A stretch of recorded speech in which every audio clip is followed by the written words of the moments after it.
फिनिस्टा windows, beautiful and durable designs, installation से maintenance की lifelong customer service. आपके घर में फिनिस्टा नहीं है तो कॉल कीजिए। फाइनल फिनिस्टा। कुछ तो सस्ता लो, सब बढ़िया लो। इसमें क्या खास बात है? थोड़े में ज्यादा स्वाद, यही तो है इसकी खास बात। कि मायावती अब अखिलेश यादव के पीडीए को तार तार करने के लिए जुट गई। उनको समझ में आ गया है कि अगर उत्तर प्रदेश में वापसी करनी है तो पहले पीडीए को तोड़ना होगा, जो 2024 में अखिलेश यादव के लिए एक वरदान साबित हुआ। उन्होंने शमशुद्दीन राइन को पार्टी से निकाला, पहले कानपुर मंडल और लखनऊ मंडल का उनको कोऑर्डिनेटर नियुक्त किया। उसकी एक कहानी है कि उन्होंने फोन नहीं उठा पाया, उनको निष्कासित कर दिया गया। लेकिन जहां से शमशुद्दीन राइन आते थे वहां उन्होंने झांसी मंडल में अनीस राइन को कोऑर्डिनेटर नियुक्त कर दिया है। इसके अलावा मुस्लिम भाईचारा कमेटी एक्टिव हो गई है और पिछड़े नेताओं या वर्ग की बैठक बुलाने के लिए भी वो एक्टिव हो गई। जो हर माह 11 तारीख को विश्वनाथ पाल लेते थे, बसपा के प्रदेश अध्यक्ष और संगठन के कुछ और नेता, वो अब मायावती ने 1 तारीख को बुलाया है। तो पहले अनीस राइन की बयान सुनते हैं और पूर्व एमएलसी जो डॉक्टर भीमराव अंबेडकर इटावा के हैं वो उनको सुन लेते हैं, फिर इस चर्चा को कि मायावती अब क्या बिल्कुल सही लाइन पकड़ ली है और 27 में बड़ा धमाल करेंगी। देखिए, हमारी राष्ट्रीय अध्यक्ष आदरणीय बहन जी का निर्णय है और हमारी बहन जी जो भी निर्णय लेती हैं बहुत सही लेती हैं और जिस तरह उन्होंने मुझे जिम्मेदारी दी है उस जिम्मेदारी को मैं अपनी कर्तव्य निष्ठा से पूरा निभाऊंगा। क्या लगता है वजह जिस तरह से देखा जा रहा है कि बुंदेलखंड में जो उनको हटाने के बाद जो है मंडल की जिम्मेदारी आपको दी है, तो तमाम जो मुस्लिम लोग हैं उसके साथ आपको मुकेश अहरवार का साथ किस तरह से देखते हैं इसको? हम लोग पार्टी के लिए काम करेंगे, हम लोग जगह जगह जन जन तक जाएंगे, मुस्लिम समाज में जाके लोगों को जागरूक करेंगे, उनसे बातचीत करेंगे, उनको अपने पार्टी के लिए जो है उत्साहित करेंगे। जो है क्या कमियां रही होंगी ऐसी जो शमशुद्दीन को जो है पार्टी से करना पड़ा? काफी पुराने लंबे समय से जो है पार्टी में देखिए हमारी तमाम अलग अलग पदों पर जो जिम्मेदारी। देखिए हमारी बहन जी, आदरणीय बहन जी हमारी जो नेता है उनका निर्णय है, इस विषय में वही जानती है, वही सही तरीके से वही जानती है। देश में संगठन का बहुजन समाज पार्टी का जो ढांचा है तो वो बहुत परिवर्तनशील, इसमें बहुत प्रयोग होते हैं। हमारे ख्याल से देखा जाए तो ये प्रयोगशाला है। बहुजन समाज पार्टी राजनीति की प्रयोगशाला है। परम पूज्य मानवर कांशीराम साहब ने इसको प्रयोगशाला के तौर पर उत्तर प्रदेश में 4 बार परम सम्माननीय बहन कुमारी मायावती जी मुख्यमंत्री बनी और आज भी प्रयोग होते रहते हैं। तो हमारे यहाँ संगठन का जो है मंडल है, जिला है, विधानसभा है, सेक्टर है, पोलिंग बूथ है, महानगर की कमेटियां हैं और भाईचारा जो है, भाईचारा के लिए बहुजन समाज पार्टी ऐसी पार्टी है जो सभी जातियों में भाईचारा पैदा करती, सभी धर्मों में भाईचारा पैदा करती है। तो हमारे पिछड़े वर्ग की भाईचारा कमेटियां हैं। अभी माननीय बहन कुमारी मायावती जी ने हाल ही में मुस्लिम समाज का जो भाईचारा बनाया, उसमें हमारे मंडल के संयोजक हैं हमारे अनीस रायनी जी, जो झांसी मंडल के मंडल संयोजक बनाए गए और उनके साथ माननीय मुकेश अहरवार जी जो मंडल के संयोजक बनाए गए। इन 2 साथियों की जिम्मेदारी ऐसा इससे नहीं, इस प्रदेश में बहुजन समाज पार्टी ने समाज के हर अंग को जोड़ा है, हर अंग को सम्मान दिया है और देश में कुछ ऐसी राजनीतिक पार्टियां हैं जो किसी धर्म के लोगों को, किसी समाज के लोगों को बिल्कुल अलग थलग कर देती। तो ये शमशुद्दीन हटे ये शनिवार इतवार डिबेट नहीं हुई तो ये जरूरी है, और 1 नवंबर को उन्होंने पिछड़े नेताओं को बैठक बुलाई है। डॉक्टर कौशिक, ऐसा लग रहा है बीजेपी बिहार चुनाव लड़ने गई है और यहां पूरी जिम्मेदारी मायावती को सौंप दी गई है। ऐसा नहीं लग रहा आपको? 9 अक्टूबर से सीधा सवाल है, कोई नेता लोग है नहीं। चौहान साहब, आपकी बीच बीच में आवाज कट जाती है तो पूरा सवाल नहीं सुन पाता मैं फिर तो से कुछ बोल रहा इसमें हूं, दिक्कत आ रही है, आपके माइक में दिक्कत आ रही है। पीसीआर से कहूंगा कि एक बार आवाज चेक करवा लें जब डॉक्टर साहब अगर जवाब दे पाए। मैं ये पूछ रहा हूं, बीजेपी, यूपी बीजेपी के भी कई बड़े नेता, डिप्टी सीएम केशव मौर्य सह प्रभारी हैं, योगी आदित्यनाथ सीएम की सबसे ज्यादा डिमांड है, तो वहां बीजेपी बिहार चली गई है और यहां समाजवादी पार्टी से टक्कर लेने के लिए बीएसपी को काम पे लगा दिया। मतलब कहना आपका तात्पर्य यह है कि बहुजन समाज पार्टी बिहार में चुनाव नहीं लड़ रही है? अरे बिहार में लड़ रही होती तो मायावती की वहां रैलियां होती, लखनऊ में बैठक थोड़ी ना होती। मेरा एक सवाल है, मतलब आपके हिसाब से बिहार में चुनाव बहुजन समाज पार्टी नहीं लड़ रही? अब वो एक कहावत है, यूपी के हम सभी लोग हैं, नाई नाई कितने बाल के हुजूर आ गई है, 14 नवंबर मालूम पड़ जाएगा कितनी मजबूती से लड़े। आपको सोचना चाहिए कि बहुजन समाज पार्टी 2020 में भी 70 सीटों पर चुनाव लड़ी, इस बार भी वहां चुनाव लड़ रही है, बहुजन समाज पार्टी के वहां भी नेता चुनाव में लगे हुए हैं। तो ये भाजपा का कैसे, क्या उनको अपना कोई भी व्यक्ति, आप या मैं हूं, क्या अपनी पार्टी को मजबूत करने के लिए काम नहीं करना चाहिए? वो ये ध्यान रखना चाहिए कि अखिलेश का पीडीए खत्म हो जाएगा इसलिए मैं घर बैठा रहूं। यदि वो तिलक तराजू और तलवार इनमें जूते मारो 4 से चल करके भाईचारे की बात करने लगे बहुजन समाज पार्टी, तो स्वागत होना चाहिए। वाली बात नहीं हो रही है। नहीं, मैं ये नहीं कह रहा, मैं कह रहा हूं स्वागत उसका होना चाहिए। यदि भाईचारा कमेटी पहले बना करके वो सत्ता में आती है तो इस बार भाईचारा कमेटी क्यों नहीं काम करेंगी? और दूसरी बात, इसका दर्द क्यों कि पीडीए खत्म हो जाएगा? पीडीए शुरू ही क्यों हुआ? पीडीए में है क्या? पीडीए के लिए समाजवादी भाईचारा कमेटी में क्या है? भाईचारा कमेटी में क्या है? और ये पिछले वर्ग की बैठक जो बुलाई गई उसमें क्या है? भाईचारा कमेटी में नहीं, मैं करूं पीडीए के लिए 3-3 बार और जो भाजपा कुर्मी सम्मेलन, अखिलेश यादव, सुनिए ना, अखिलेश यादव मेरी बात पर सवाल ले लीजिए, पिछले 10 साल से ओबीसी देश का प्रधानमंत्री है। और सुनिए ना, 10 साल से प्रधानमंत्री है, 15वीं साल में 11-12 साल हो गए उनको। इस देश का राष्ट्रपति दलित है, इससे पहले भी दलित थे, तो अरे देश में छोड़िए, प्रदेश में मुख्यमंत्री बताइए ना। अरे मैं वही कह रहा हूं, इसी प्रदेश से ही पूर्व राष्ट्रपति थे, इसी प्रदेश के थे वो, कि नहीं थे? तो आखिर में पीडीए में कह रहा हूं, अब जैसे लोग कहते हैं कि साहब 80 करोड़ लोगों को राशन दिया जा रहा है, साहब राशन कार्ड बना दिए, कितने दलितों को आरक्षण दिया जा रहा है? क्या दलितों का पैमाना नहीं होगा क्या?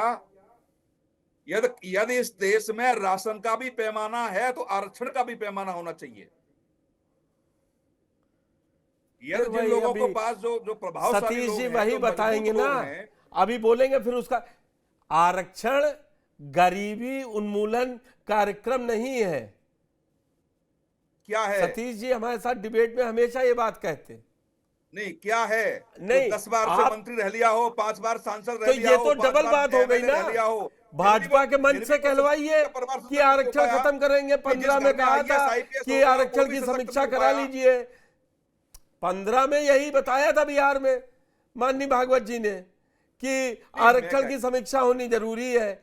और अभी 2024 में सुन लीजिए, 2024 में गृह मंत्री अमित शाह जी को मीटिंग में नहीं, रैली में कहना पड़ा कि खुद प्रधानमंत्री मोदी चाहे तो आरक्षण नहीं खत्म कर सकते, और आप कह रहे हैं कि आरक्षण की समीक्षा होनी चाहिए। भागवत जी क्या कह रहे हैं, प्रधानमंत्री जी क्या कह रहे हैं, अमित शाह क्या कह रहे हैं, मुझे इससे लेना देना नहीं।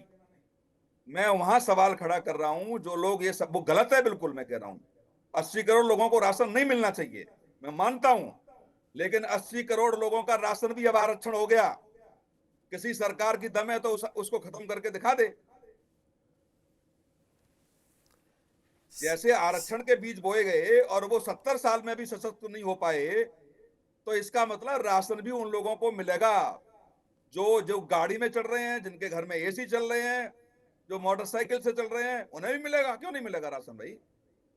जब वो आरक्षण का लाभ ले सकता है 4 बार का 5 बार का मंत्री, जिस घर में 4-4 आईएएस हो वो आरक्षण का लाभ ले सकता है, जिसमें 10-10 आईएएस मैंने देखे हैं उनका आरक्षण हो सकता है, तो राशन वाला क्यों नहीं हो सकता भाई? राशन क्यों नहीं लेगा वो व्यक्ति? डिबेट आप अब किधर ये ले दो जाना चीजें चाह रहे हैं? ऐसी इस देश में चौहान साहब स्टार्ट होंगे, आरक्षण और राशन। अब देखेंगे कौन सी सरकार राशन खत्म करती है, और जो सरकार राशन खत्म करेगी वो भी सत्ता जो में नहीं रह सरकार पाएगी। मजबूत है वही खत्म करेगी। हाँ? जो सरकार बैन कह रही थी कि हम करके दिखाए मनरेगा ना, वो खत्म सत्ता ही नहीं में करेंगे। सुनिए, जो सरकार कह रही थी मनरेगा हम खत्म ही नहीं करेंगे, सदन के अंदर बताया था ये 60 साल का वो गड्ढा है जो कांग्रेस ने खोदा है, वो खत्म करे। देखिए, मनरेगा में कोई कार वाला व्यक्ति या एसी वाला व्यक्ति नहीं मनरेगा में कर रहा है। मैं मनरेगा का सिस्टम एक अलग है। रिजर्वेशन करा देंगे, लगवा देंगे, मजदूरी मनरेगा राजनीतिक हो सकती है, लेकिन कोई मैं व्यक्ति जाकर के फामड़ा नहीं चला रहा हूं, आप जाके फामड़ा नहीं चला रहे। निश्चित तौर से मनरेगा है, स्वागत योग्य चीज थी, उन्होंने बिल्कुल निश्चित किया, उसमें भी घोटाले होने लगे। लेकिन मैं इन दो चीजों की बात कर रहा हूं करने के बाद अगर आप चाह रहे हैं, जो योग्य नहीं है, अगर आप चाह रहे हैं कि मैं फावड़ा चला लूं तो मैं फावड़ा भी चलवा लूंगा। दो बातें मेरी हैं। जो व्यक्ति राशन के योग्य नहीं है उसे राशन मिल रहा है, गलत। लेकिन जो आरक्षण के योग्य नहीं है वो उसको आरक्षण मिल रहा है, वो भी गलत है।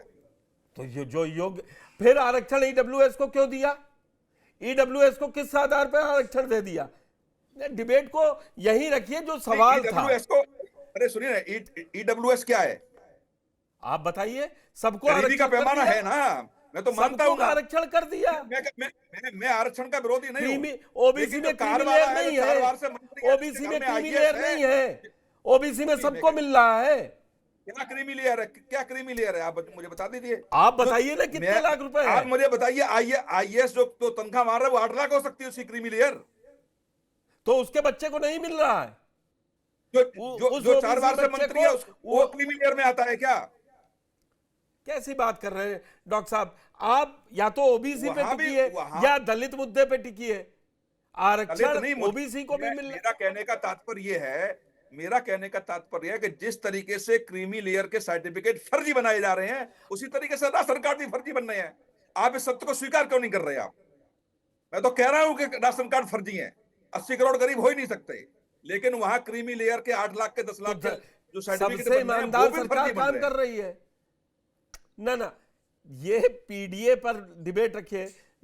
सतीश प्रकाश जी, क्या मायावती वाकई में जिस तरीके से शमसुद्दीन राइन को हटाया, 9 अक्टूबर को जब मैंने सवाल सबसे पहले उठाया था कि मंच पे किसी भी मुस्लिम की कुर्सी नहीं लगी थी आगे वाली 6 में, तो मुझे बहुत मंच पे भी मौजूद 1-2 व्यक्तियों में से किसी ने कहा कि नहीं शमसुद्दीन राइन जी पीछे बैठे हैं, सेकंड लाइन में देखिए, और उन्होंने बाकायदा स्क्रीनशॉट भेजा।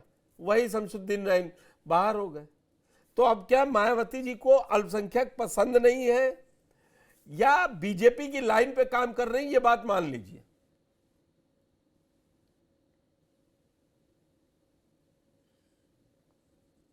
सतीश जी नहीं, देखिए पुष्कर जी, एक तो मेरी आज कनेक्टिविटी में दिक्कत है, नेट की प्रॉब्लम है, लेकिन मैं कुछ सवालों को जो मैं जान पाया। देखिए कौशिक जी की बातें कुछ मुझे समझ में आई।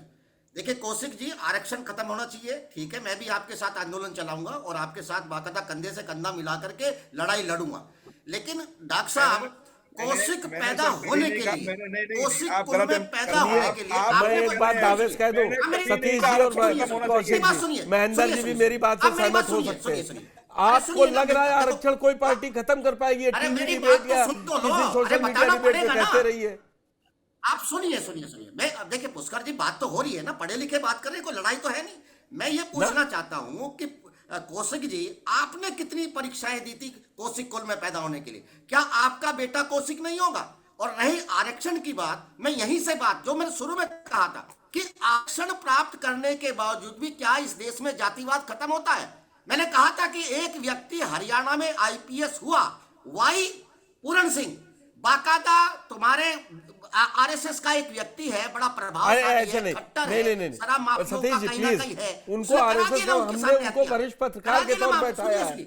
या तो आप उनकी यही मामला सदस्यता चल जारी कर जाएगा। दीजिए। अभी अभी आपको ये लगता है आईएएस का बेटा आईएएस नहीं बनेगा, ब्राह्मण का बेटा ब्राह्मण बन सकता है, ठाकुर का बेटा ठाकुर बनेगा, है ना, वैश्य का बेटा वैश्य बनेगा, लेकिन आईएएस का बेटा आईएएस इसलिए नहीं बन सकता कि हमने एक मानसिक सोच बना रखी कि आपके सामने कैसे सीना खड़ा हो जाएगा। रही दूसरी बात, भारत में कौन सी आबादी है जिसको आरक्षण का लाभ नहीं मिल रहा? क्या स्वर्ण आरक्षण के दायरे में नहीं है? ईडब्ल्यूएस का जो आरक्षण का सर्टिफिकेट है उसमें कॉलम नंबर 2 पे स्पष्ट लिखा जाता है आपको ये सर्टिफिकेट देना पड़ेगा कि आप पिछड़े वर्ग से नहीं है, आप अनुसूचित जाति जनजाति से नहीं है, वो प्योर रूप से स्वर्णों के लिए आरक्षण है। इसलिए ये कहना कि आज भारत की कोई भी आबादी 15% लोगों को 10% आरक्षण मिल रहा है, कौशिक साहब, इसलिए हम ये कोशिश करेंगे कि हम बीजेपी सरकार से ये उम्मीद करते हैं कि इस देश के सवर्णों की स्थिति भारत में बहुत ठीक नहीं है, उनकी तमाम आबादी को आरक्षण के दायरे में ला जाए। ये इस देश का दलित मांग करता है, हम आपके दर्द के साथ हैं। रही बात दूसरी कि देखिए हर पार्टी में भाईचारा सभ्य बनता है, बहुजन समाज पार्टी का जो मूल आधार है। बिल्कुल बिल्कुल बिल्कुल जी जी कौशिक जी और सतीश जी को फ्रेम में ला दिया जाए। ये बहुत गलत कहा कि कौशिक जी आरक्षण खत्म करने की बात कर। मैंने देखिए उसको मैंने ये कभी नहीं कहा कि आरक्षण खत्म होना चाहिए।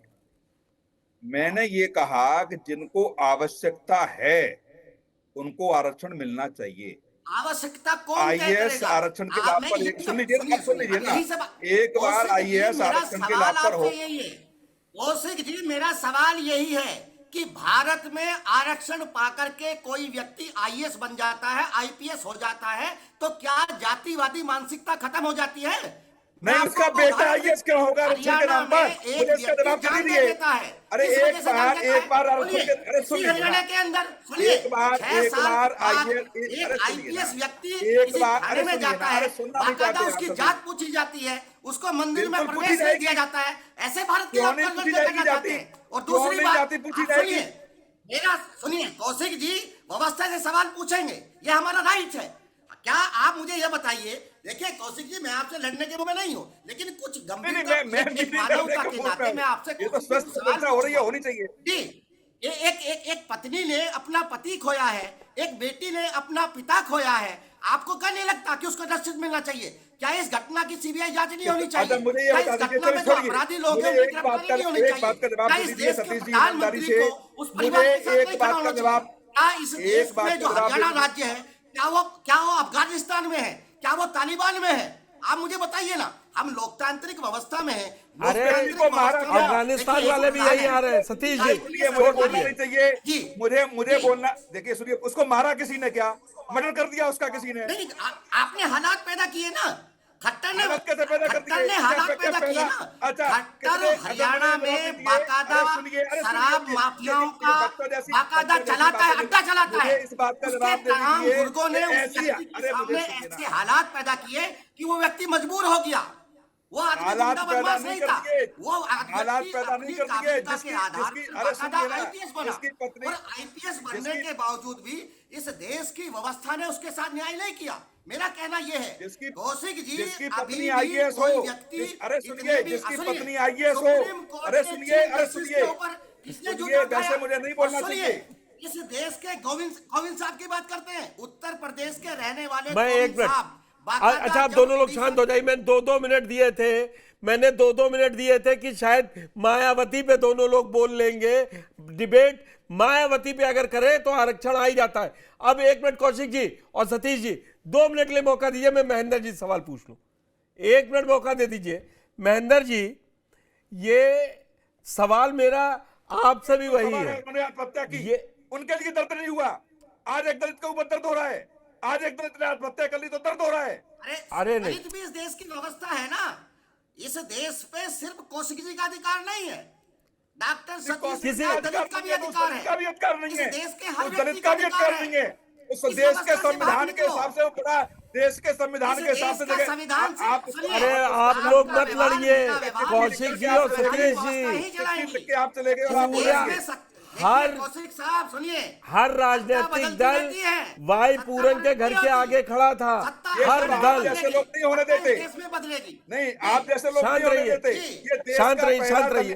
एक पहला आईपीएस है जिसने सुसाइड किया है, एक पहला आईपीएस है ना सुसाइड किया है, तब सभा वाले सुसाइड किया, तब तुम्हारी आंखें बंद हो गई थी क्या? तब आप लोग आराम नहीं कर रहे थे? अच्छा, एक मिनट, मैं दिखा दूं 30 एग्जाम्पल। मुझे अच्छा नहीं लगता, मतलब हम बहुत सीनियर लोग हैं आप लोग, प्लीज 2 मिनट। सतीश जी, आप जातिवादी बस पर बात कर रहे हैं। अरे पानी पीजिए आप लोग, एक एक गिलास पानी पीजिए। कौशिक जी, डॉक्टर साहब मेरी बात मानिए ना। देखिए कौशिक जी, मेरी बात साहब, मैं आपकी भावनाओं का सम्मान करता हूं, लेकिन मैं बोलूं, मुझे अच्छा नहीं लगेगा कि पीसीआर से कहूं कि आवाज। सच्चाई स्वीकार करके भावना नहीं है, सच पे आप रहिए, सच पे मैं बात करूंगा। व्यक्तिगत विरोध नहीं है, आप एक आईपीएस पे, एक पुलिस आईपीएस के सुसाइड पे दर्द हो रहा है। हजारों साल से व्यवस्था के निचले पायदान पे बैठता है, अगर उसको आरक्षण मिलने से बेहतर जीवन मिलता है तो आपको खुश होना चाहिए। आप लोग नहीं अच्छा, बोले। एक मिनट, ठीक है, नागरिक आवाज जरा धीमी कीजिए और सिर्फ महेंद्र जी की और मेरी आवाज रहेगी। अब 2 मिनट रुकिए। महेंद्र सिंह जी, हकीकत यही है, डिबेट मायावती पर थी और चली गई वाय पूरन पर। तो क्या मायावती वाकई में उत्तर प्रदेश में सपा को कमजोर करने निकली है, या मुकाबला बीजेपी से है उनका 27 में? और अब उन्होंने क्लियर कर दिया कि अब वो किंग मेकर बनने नहीं आई हैं, 27 में वो मुख्यमंत्री बनना चाहती हैं।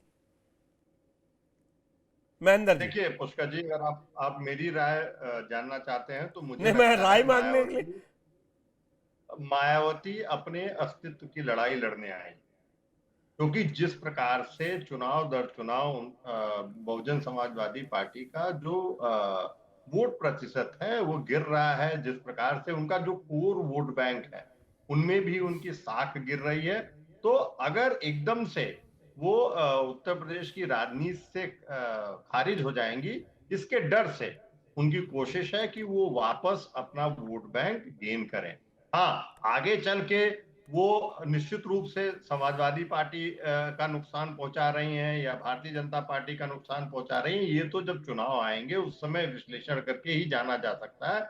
लेकिन फिलहाल मैं जो देख पा रहा हूं बहुत साफ है कि मायावती को लगता है कि अगर जिस प्रकार से अभी हम 2024 लोकसभा चुनाव की बात करें तो जो वोटिंग परसेंटेज था वो अपना जाटो जो कोर उनका वोट बैंक था उनमें भी जो है कमी आई है और भारी कमी आई है। तो हाँ, बाद में वो ये नुकसान किसको पहुंचाता है, फायदा किसको पहुंचाता है, ये जब चुनाव होगा तभी हम उसका विश्लेषण कर पाएंगे। खासकर जो ये बात हो रही थी कि जो जाटो है, खास गैर जाटो जो दलित है, वो किस प्रकार से भारतीय जनता पार्टी के पक्ष में विगत कुछ चुनाव में उत्तर प्रदेश में आया है, और 2024 में जो एक झटका लगा है भारतीय जनता पार्टी को, जो कुछ दलित और कुछ अति पिछड़ा जिस प्रकार से पीडीए के फॉर्मूले के तहत जो कांग्रेस और समाजवादी पार्टी का गठबंधन उस तरफ गए हैं,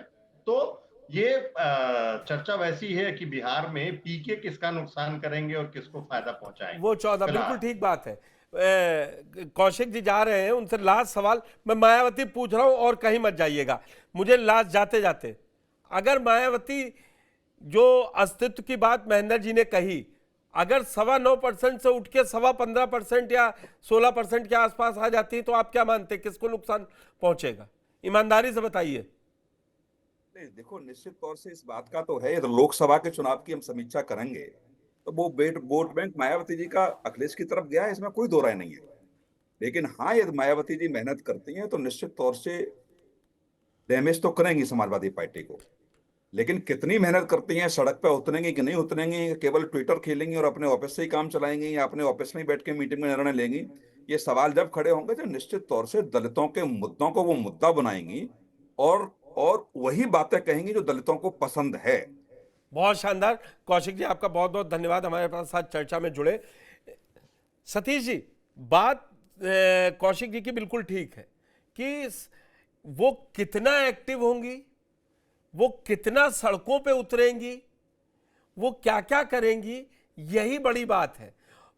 नहीं तो जो महेंद्र जी बात कह रहे हैं ना, अस्तित्व की लड़ाई है। 12 से पहले सीटें कम होती गई और 19 के बाद से वोट प्रतिशत में लगातार गिरावट आ रही है।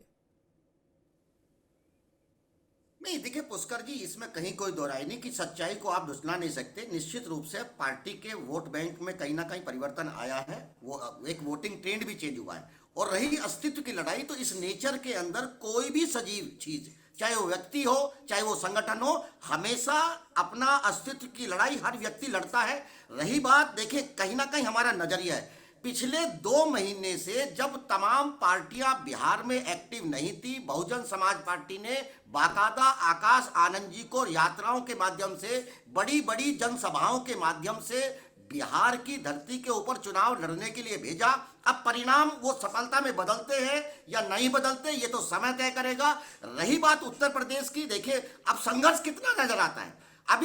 अभी तो महीना भर भी नहीं हुआ, 5-5.5 लाख लोग बहुजन समाज पार्टी का कार्यकर्ता एक जोश के साथ लखनऊ की सड़कों के ऊपर कहीं ना कहीं सत्ता प्राप्ति की उम्मीद में निकल रहा है, तो इसको आप इग्नोर नहीं कर सकते। रही बात संगठन की, संगठन में बहुत सारे परिवर्तन होते हैं, तमाम संगठन में तमाम लोग परिवर्तन करते हैं, कार्यकर्ताओं को देखते हैं, अपने कार्यकर्ताओं को एक्टिव रखना चाहते हैं, अपने जो पदाधिकारी है उनसे उनको एक जिम्मेदारी दी जाती है। अगर कोई भी पदाधिकारी उन जिम्मेदारियों के ऊपर नहीं खड़ा होता तो तमाम पार्टियां उनको, किसी को बाहर भी करेंगी, किसी को अंदर भी करेंगी, तो इसलिए पहली बार नहीं हो रहा। रही बात भाईचारे की, तो बहुजन समाज पार्टी का गठन ही भाईचारा स्थापित करने के लिए हुआ है। वो सिर्फ एक जाति की पार्टी नहीं है, वो तमाम लोगों की पार्टी, मजलूमों की पार्टी है, बहुजनों की पार्टी है, अगड़ों की पार्टी है, पिछड़ों की पार्टी है। टाइम मैंने 7:50 तक बोलना था, आज 8:10 तक चला गया है। महेंद्र जी को भी जाना होगा। मैं लास्ट, महेंद्र जी, सवाल यही है कि अस्तित्व बचाने के साथ साथ आप फिर वो अभी मुद्दे क्या हैं? अगर विपक्ष के मुद्दे माने, दलितों पे अत्याचार हो रहा है, महंगाई बढ़ रही है, नौकरी नहीं मिल रही है, दवाई की किल्लत है, ये जो विपक्ष का नैरेटिव है, और जो सत्ता में बैठी पार्टी है वो सबसे बड़ी पार्टी है, उससे लड़ने के लिए अगर फिर तो ये फायदा पहुंचेगा ना उसको। अगर आप हटाना चाह रहे हैं तो एकजुट होके हरा पाएंगे या अलग गुट में रह के हरा पाएंगे, ये सबसे बड़ा सवाल है। देखिए पुष्कर जी, पहली बात जो मैंने कही कि बहुजन समाजवादी पार्टी और मायावती अपनी अस्तित्व की लड़ाई लड़ रही है। दूसरी और जो इससे महत्वपूर्ण और जुड़ी हुई बात है कि बहुजन समाजवादी पार्टी के ऊपर, मायावती के ऊपर एक बहुत बड़ी चुनौती है कि वो अपने खास वोट बैंक को और बाकी अपने मतदाताओं को, अपने समर्थकों को ये विश्वास दिला पाए कि वो भारतीय जनता पार्टी की बी टीम नहीं।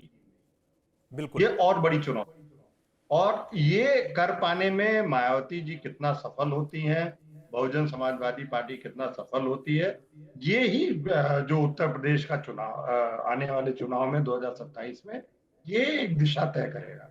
हाँ, जो आपने प्रश्न उठाया कि क्या एकजुट होके विपक्षी एकजुटता, तो मैं उससे बहुत ज्यादा सहमत नहीं हूँ, क्योंकि ये हर राजनीतिक दल का अधिकार है कि वो पहले अपने आप को सक्षम बनाए, अपने आप को समर्थ बनाए, और अगर वो गठबंधन में जाता भी है तो एक ताकत के साथ, एक मजबूती के साथ जाए, तो उसको ज्यादा शक्ति जो है, उसको ज्यादा जो है राजनीतिक रूप से फायदा हो सकता है।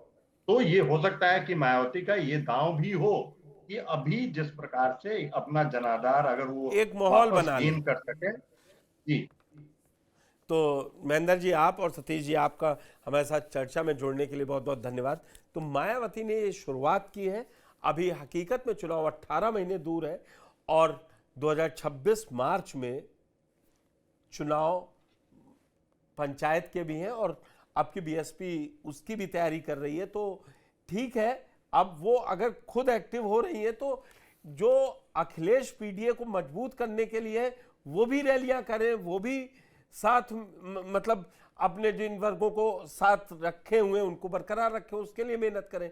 ये कह देना कि वो बी टीम बीजेपी की है, इससे काम नहीं चलेगा। धन्यवाद। Fenesta windows, beautiful and durable designs, installation से मेंटेनेंस की लाइफ लॉन्ग कस्टमर सर्विस। आपके घर में फिनिस्टा नहीं है तो कॉल कीजिए। फाइनल फिनिस्टा। कुछ तो सस्ता लो, सब बढ़िया लो, इसमें क्या खास बात है? थोड़े में ज्यादा स्वाद, यही तो है इसकी खास बात। मसाला